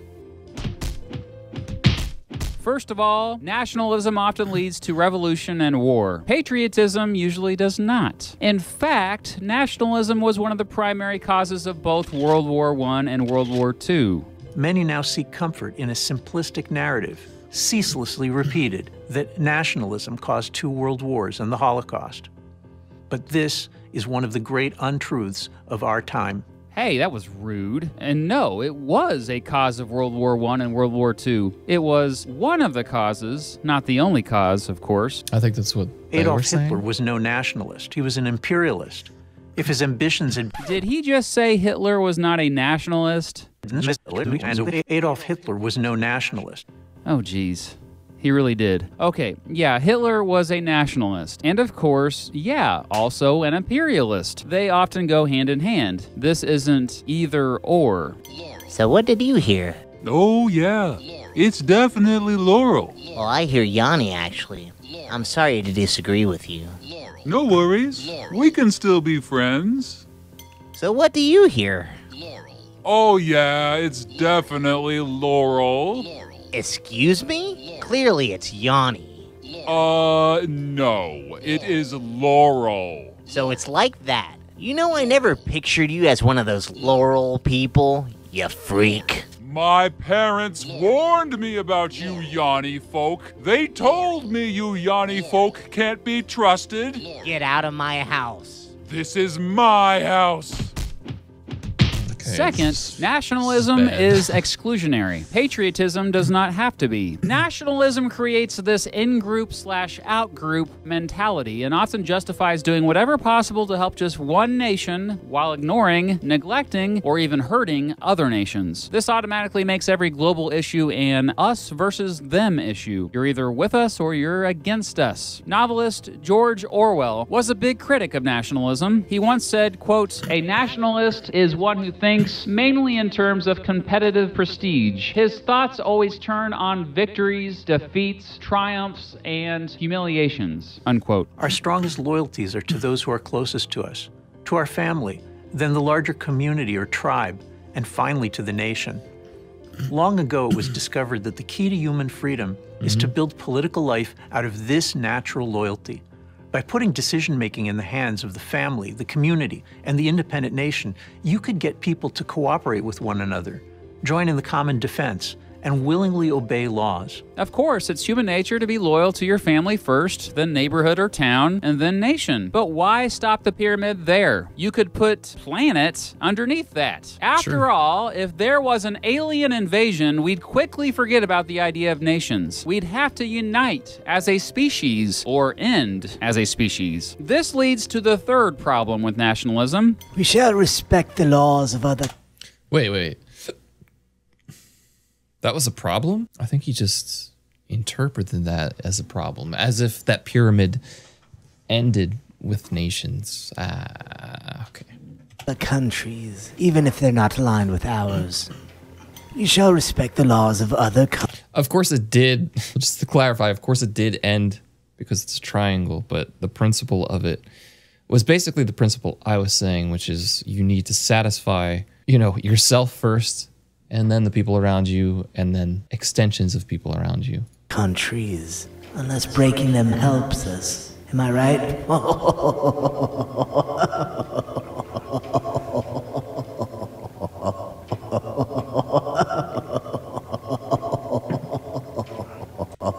It often leads to breaking laws of other countries. Patriotism does not. With nationalism, the laws of one country always supersede the laws of all other countries. It also leads to the breaking of treaties. For example, time and time again, we've seen countries break the Geneva Conventions due to nationalism. The Protestant Reformation of the 16th century made the independent nation-state the political cornerstone of the modern world.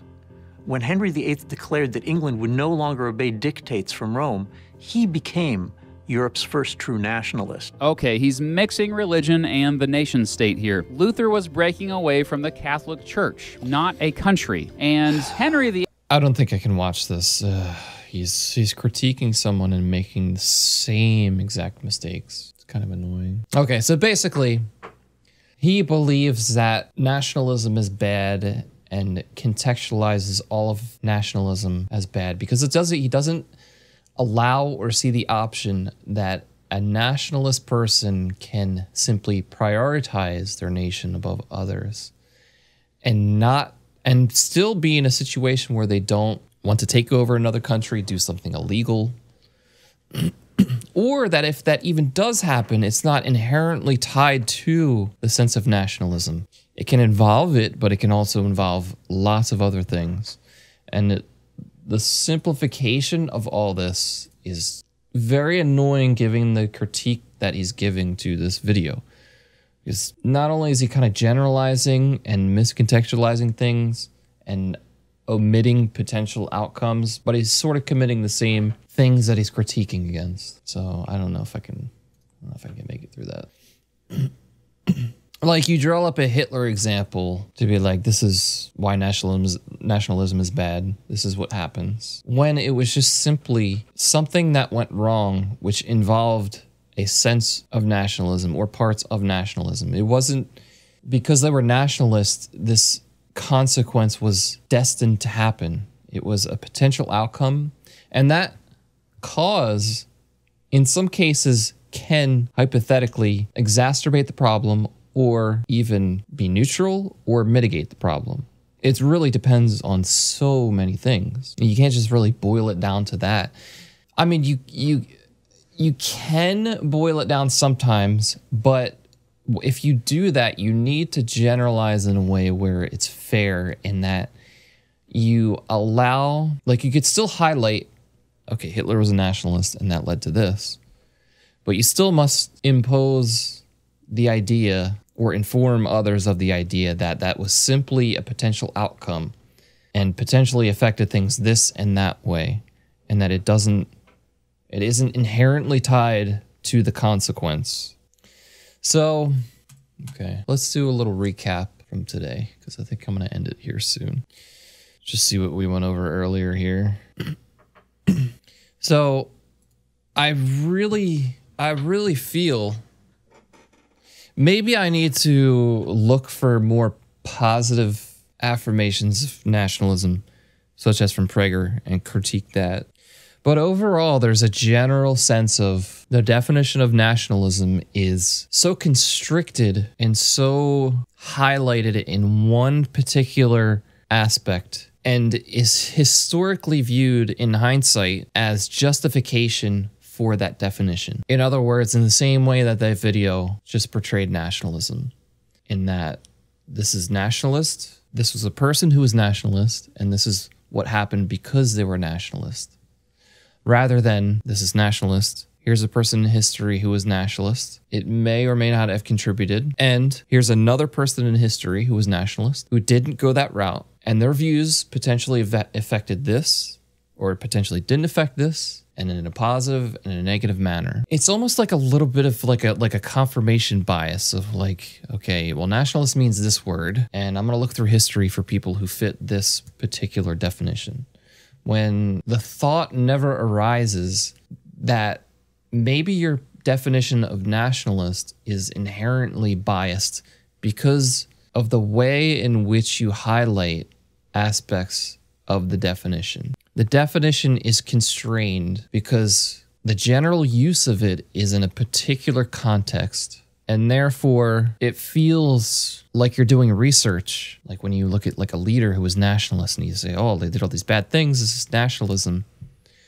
Like that feels right because you don't understand how you're appealing to these fallacies that you've just been, you know, kind of sucked into, like consciously or unconsciously. And so even having said that, this is why it's very, very, very important to have specific definitions and specific words and specific phrases which make up those definitions. And sometimes it doesn't matter, as long as you explain it in a way to where you define the whole instead of consciously or unconsciously omitting certain aspects. So in other words, the proper thing to do would be, because nationalist today is such a loaded term and appeals to various different fallacies, it would be wise to separate the word and create other synonyms for the word so that you can properly say, not properly, more clearly and precisely generalize something, so that maybe nationalist becomes self-nationalist, which subsequently means someone like Hitler was selfishly just for himself and then did this and this.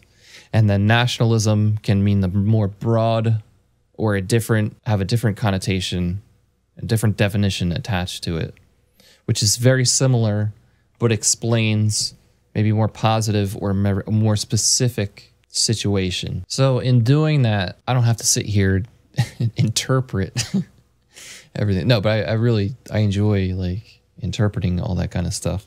But surely you can see how big of a problem that becomes, because we arrive today at a point where the word nationalism is being chipped away and the interpretations and the room to interpret is being chipped away until it's just the sliver of what it means. And those little slivers that you've chipped away now have nothing to attach themselves to. And they can't attach themselves to the original word because the original word has become so tarnished. So it's very important to take that chipped away word, pick up all the pieces and say, this allows for this and this and this. And this can include this. This cannot include that. Or this can be an outcome. This can be a motivation. This can be a cause. This can be an effect. And as you work backwards like that, you gain understanding of both what the people you disagree with are saying and the people you agree with are saying. And you can see and bridge logically, at least in your own head, that divide in interpretation, and, you know, hopefully even convey that interpretation to other people so that they too can see what you see or the different potential outcomes and whatnot. So that seems to be the general theme, specifically with nationalism. And I'll definitely go as far as to say that's happens a lot today with words, a lot. And it's almost like people, like, I feel like they want that root. They like to have a word like that where they can be controversial and insert their sense of virtue and satisfy a part of their ego by proclaiming something that's controversial yet starting to be seen as morally righteous. There is a sense of like egotistical satisfaction that comes from that, in the same way that someone could virtue signal or something like that. So it's like, even though people can unconsciously do this to words, psychologically, you can see how that satisfies you emotionally, or just can build a fire in you to oppose somebody or to insert your values and principles for either direct social affirmation or this kind of affirmation of yourself where, like, yes, I feel like I did something right and good. But pretty interesting. I feel like I've kind of learned a little bit about, you know, it's nice to hear from, even though I didn't like this video, I did like it. And it's nice to hear from a guy like this, Yuval. I might actually go into like a part 3. I feel like there needs to be more parts to this. I feel like It needs a little bit more clarity, and it's a good platform to view that kind of manipulation of words. It's a good kind of current event, and pretty easy to see too. So yeah, maybe we'll what do we have in our watch later here? Maybe we can watch some of the maybe we'll watch a Prager, and then we'll watch a more extreme, like maybe Hassan or somebody has some kind of, you know, directly opposing view that we can view. And then after that, maybe we can look into some John Adams, and then maybe we can look into some Marx and how they, because we talked about earlier about how John Adams had a similar view on Marx, or the other way around. Marx had a similar view on John Adams, with John Adams on division of labor. So I think we'll look at division of labor for Adam Smith. Let's see if there's any videos for this. Oh, perfect. So we'll let's save this video. We can revisit that. We can revisit nationalism with PragerU. Britain votes to leave. This will be our next video. Hassan for nationalism. Maybe he's got a view because he seems to be very one. Is that how you spell his name? I don't think that's how you spell his name. I don't have any. Where's my watch later? There you go. Hassan B. Yeah, that's it, right? Okay, perfect. And then we'll watch something like this. So we'll use the Prager and this one for next. And then I'll try to summarize everything. And then later we'll look at Marx and John Adams, get some history and read some stuff from there. But yeah, guys, for watching, if it's on YouTube, Twitch, whatever. Stay tuned for join the Discord, and you'll get some notifications of like when I'll be scheduling some new videos if you guys are interested. All right, guys, have a good one.